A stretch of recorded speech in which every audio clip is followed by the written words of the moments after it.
प्यारे देशवासियों, नमस्कार। आज संतोष मलिक जी की एक और चिंता मैं आपके साथ साझा करना हूँगा।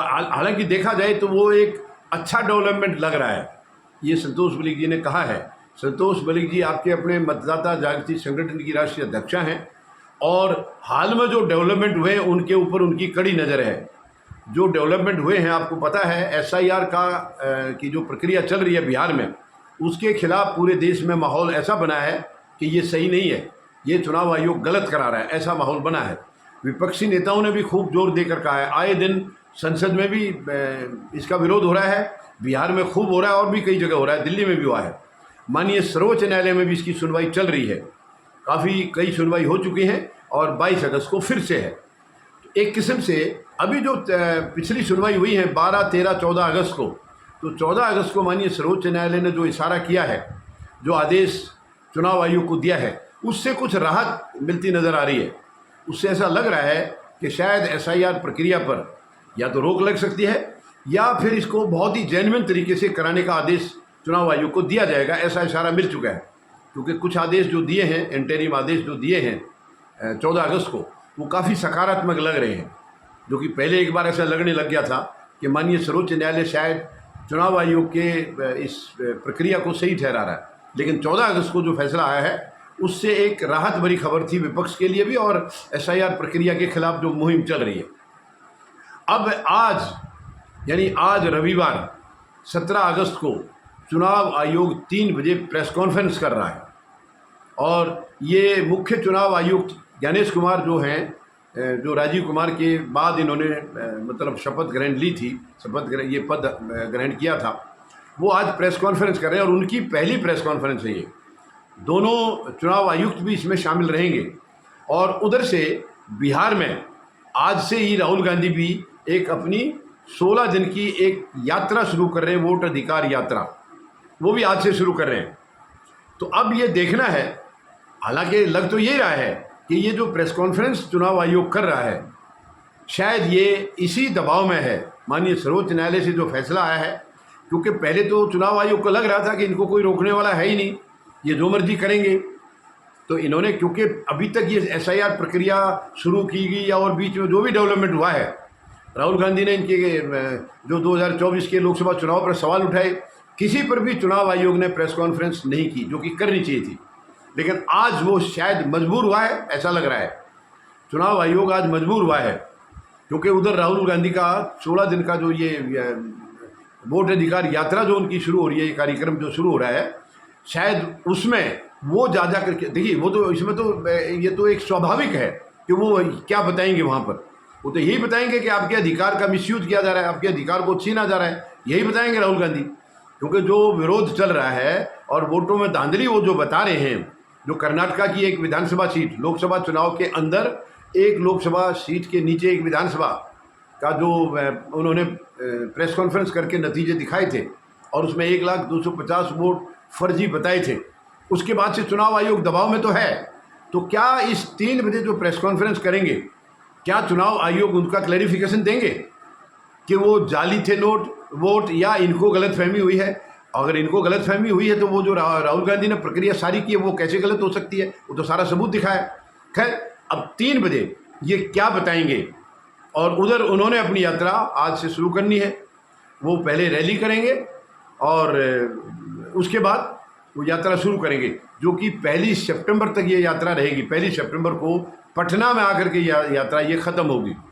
तो ये सोचा तो यही जा रहा है, माना तो यही जा रहा है कि चुनाव आयोग ये जो प्रेस कॉन्फ्रेंस कर रहा है, यानी तकरीबन वर्तमान जो मुख्य आयुक्त हैं, मुख्य चुनाव आयुक्त जो हैं, ये इनका करीब 6 महीने का कार्यकाल हो चुका है और कई डेवलपमेंट इस बीच में हुए हैं, कई आरोप लगे हैं, मगर इन्होंने कभी प्रेस कॉन्फ्रेंस करके उनका क्लैरिफिकेशन नहीं दिया है।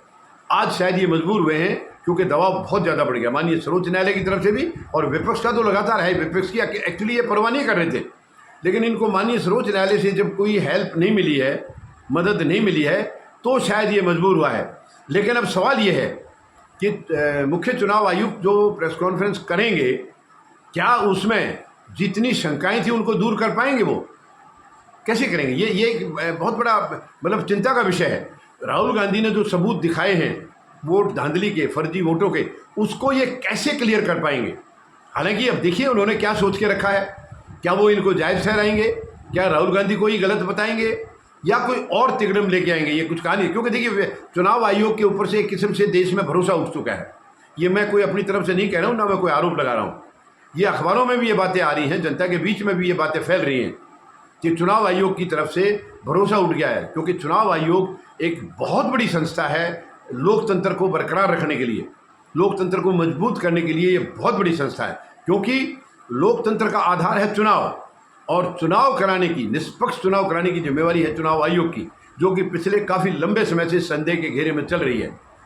तो अब सवाल यही है, क्या मुख्य चुनाव आयुक्त आज जो मजबूरी में प्रेस कॉन्फ्रेंस कर रहे हैं, मजबूरी मैं इसलिए कह रहा हूं क्योंकि इससे पहले नहीं की है और अब एक दबाव काफ़ी बढ़ गया, क्योंकि माननीय सर्वोच्च न्यायालय की तरफ से भी बढ़ गया, तो क्या इस दबाव में वो ऐसा संदेश देश को दे पाएंगे, देश की जनता को दे पाएंगे, और खास करके तुरंत प्रभाव से क्या बिहार की जनता को ये संदेश मिलेगा कि अब ये जो चुनाव होने जा रहे हैं बिहार विधानसभा के, क्या ये निष्पक्ष होंगे, क्या इसमें वोटों की कोई धांधली नहीं होगी, या SIR प्रक्रिया में जो धांधलियों की खबरें आई हैं, क्योंकि BLO ने अपने आप ही फॉर्म भरे हैं, खुद ही दस्तखत किए हैं, मृत लोगों के नाम हैं और जीवित लोगों को मृत घोषित किया, ऐसे काफ़ी सारी चिंताएं वहाँ पर हैं।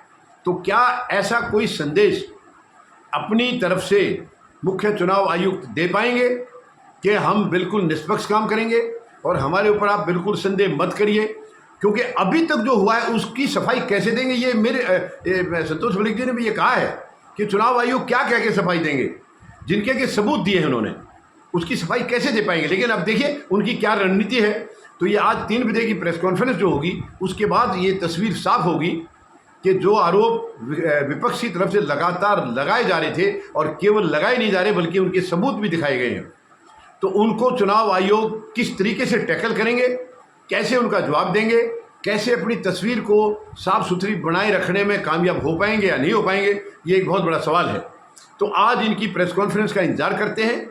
उधर राहुल गांधी की यात्रा का आज पहला दिन है, वो क्या रिस्पॉन्स उनको मिलता है, शाम तक उसकी भी खबर आ जाएगी, और शाम तक इनकी प्रेस कॉन्फ्रेंस की भी खबर आ जाएगी कि इसके बाद इनका क्या डेवलपमेंट होने वाला है। और माननीय सर्वोच्च न्यायालय में 22 अगस्त की जो सुनवाई है उसमें क्या संभावित फैसला आ सकता है, वो भी शायद आज के इनके दोनों के एक्शन पर कुछ ना कुछ उसके ऊपर भी उसका असर पड़ने की उम्मीद है कि चुनाव आयोग यहाँ क्या क्लैरिफिकेशन देते हैं, क्या सफाई देते हैं, और उधर यात्रा का जो वोट अधिकार यात्रा का राहुल गांधी को कितना समर्थन मिलता है, जो कि वहाँ के विपक्षी नेता भी उसमें शामिल होंगे। इंडिया गठबंधन की एक किस्म से ये जो यात्रा होगी, सबकी इकट्ठी यात्रा होगी। तो देखते हैं, आज शाम तक का इंतजार करते हैं, और शाम तक क्या डेवलपमेंट होता है, क्या नई खबर आती है, उसको फिर हम उसके ऊपर विचार करेंगे। धन्यवाद। जय जवान, जय किसान, जय हिंद।